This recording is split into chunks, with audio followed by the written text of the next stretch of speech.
En primer lugar, Karina, habría que decir que el Ministerio Público está haciendo un ejercicio abusivo de sus competencias, porque el artículo 117 es muy claro y dice que solo se puede acusar al que ejerce, la persona que ejerce la presidencia de la República, por 4 circunstancias, ¿no? Que ya son por demás conocidas.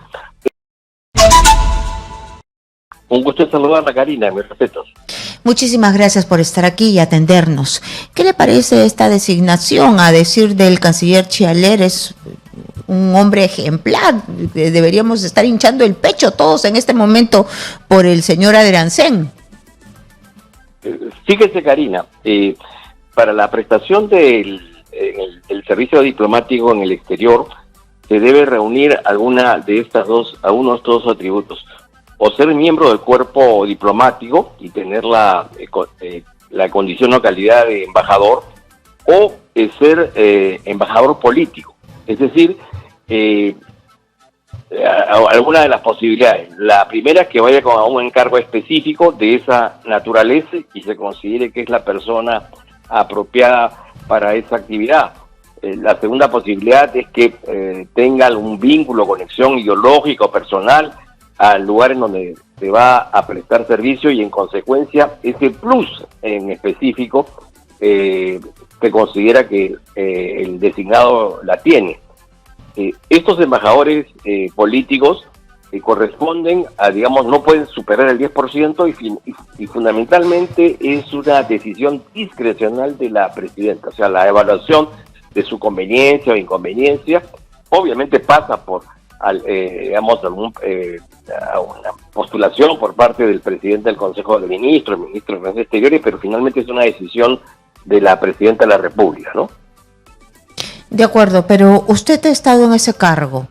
¿Por qué cree que el designado sería ahora el señor Gustavo Adriancén, si estuvo a punto de ser censurado por ineficiencia, porque no daban resultados las políticas de Estado que él encabezaba, y lo único que vimos es que al final de su gestión él decía que se ponía al servicio de la nación para lo que quisiera la presidenta de la República?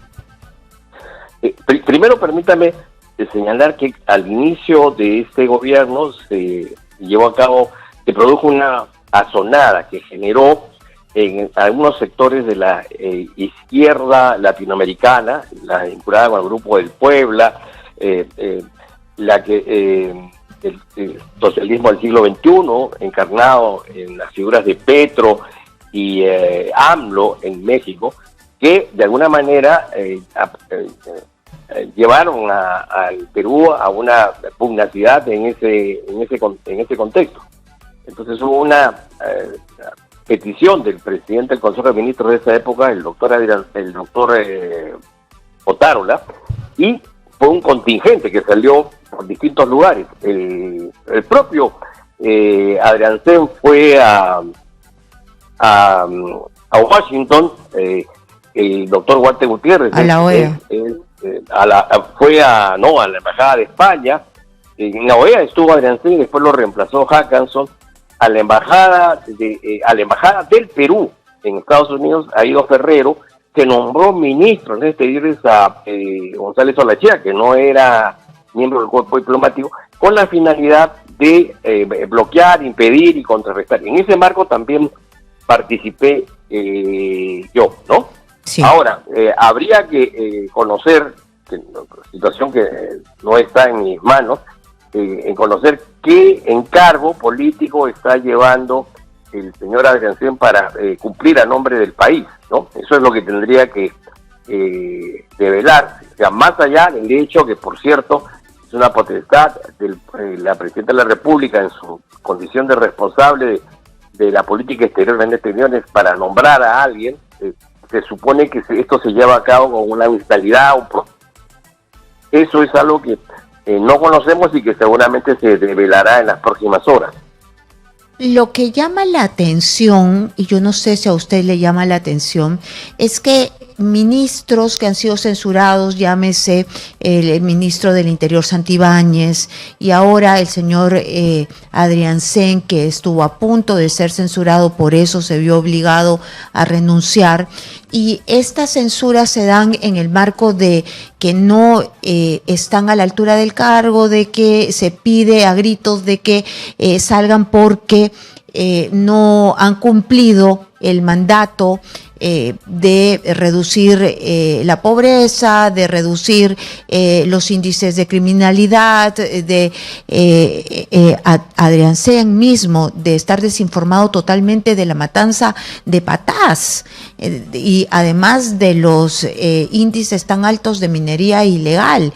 Entonces, ¿cómo es posible que en estas circunstancias sean reubicados nuevamente cerca a la Presidenta de la República o en cargos tan importantes como representando al Perú en la ONU?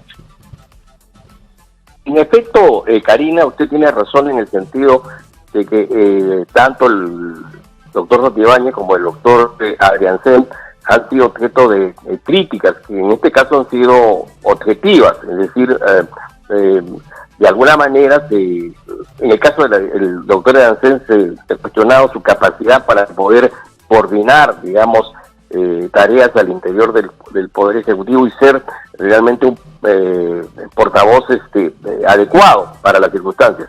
Pero más allá de esa consideración, lo cierto es que Adrián Sen, en efecto, tiene experiencia en el cargo de embajador, lo ha hecho antes, y tiene experiencia política, ha sido 2 veces ministro de Justicia en un gobierno y ahora presidente del Consejo de Ministros. Es decir, sí sabe de qué se trata. Uno podrá evaluar si lo hizo bien, lo hizo mal, pero sí sabe de qué se trata y, digamos, no es un novato, no es alguien que recién llegue al escenario político, es alguien que ya estaba desde hace varios años, ¿no?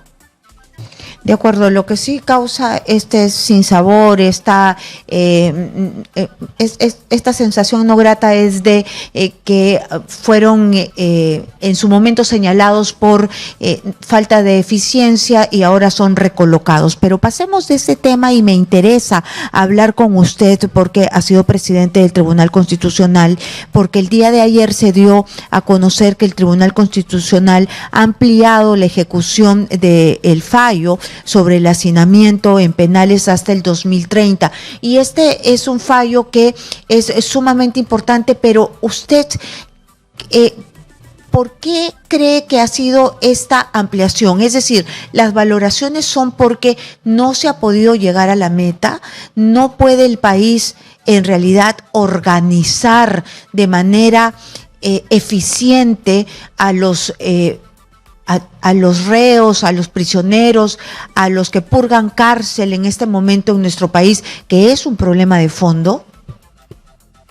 Hace 5 años, Karina, el Tribunal Constitucional expidió un tipo de sentencia que se llama sentencia estructural, que implica que en el desarrollo de esta decisión se plantea que hay un estado de cosas inconstitucional. Hay una serie de hechos, sucesos, acontecimientos en el sistema penitenciario que implica una violación flagrante, constante, permanente de una serie de derechos. Entonces, a raíz de eso se le dio 5 años de plazo al Poder Ejecutivo en general para que se corrija esta situación en el sistema penitenciario. Bueno, está claro que los gobiernos sucesivos, digamos, recordemos que hemos vivido y estamos viviendo una crisis de carácter político, no han permitido o no han contribuido a que estas políticas se desarrollen. Pero habría que adicionar a esto, Karina, que no es solamente un problema del Poder Ejecutivo. Esto también arrastra al Ministerio Público y al Poder Judicial. Y es que buena parte de las personas que son procesadas y que están en estos momentos digamos, cumpliendo, no condena, sino cumpliendo reclusión, son personas que no tienen sentencia firme.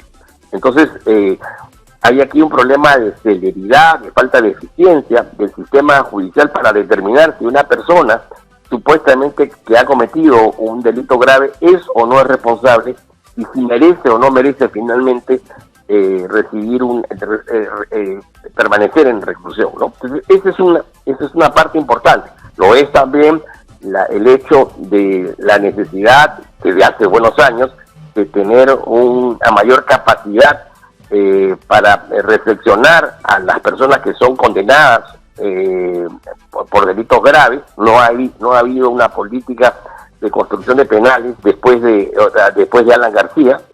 Creo que desde ahí solamente se ha construido un penal de pequeña envergadura y además el sistema penitenciario evidentemente no ha cumplido con las funciones para las cuales ha sido creado, que es la de rehabilitar, resocializar y reincorporar al penado en el seno de la sociedad. ¿Sí?